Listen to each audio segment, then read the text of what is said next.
IPL 2024 season రసవత్తరంగా సాగుతూ అభిమానులను అలరిస్తోంది. అయితే ఐపీఎల్లో ఉన్న ఒక నిబంధనపై టీమిండియా కెప్టెన్ రోహిత్ శర్మ అసంతృప్తి వ్యక్తం చేశాడు. ఈ నిబంధన వల్ల భారత ఆల్రౌండర్లు చాలా నష్టపోతున్నారని వాపోయాడు.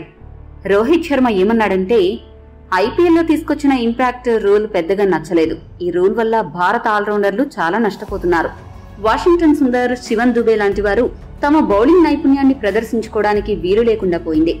ఆల్రౌండర్లు ఈ నిబంధన వల్ల భారీగా నష్టపోతున్నారు. వారికి విలువ లేకుండా పోతూ ఉంది. దీనివల్ల వారిని ఆల్రౌండర్లుగా పరిగణించలేని పరిస్థితి ఏర్పడింది.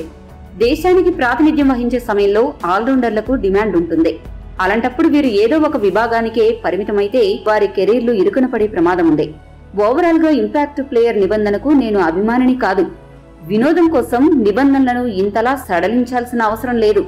ఈ రూల్ వల్ల ఆటగాళ్ల నైపుణ్యాలు బయటకు రావడం లేదు. మొత్తంగా చూస్తే 11 మంది ఆడాల్సిన క్రికెట్ ఇంపాక్ట్ ప్లేయర్ నిబంధన వల్ల 12 మంది ఆడే క్రికెట్ గా మారింది అని రోహిత్ ఆవేదన వ్యక్తం చేశాడు.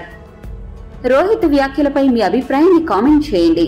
మరిన్ని స్పోర్ట్స్ అప్డేట్స్ కోసం మా ఛానల్ ను సబ్స్క్రైబ్ చేసుకోండి.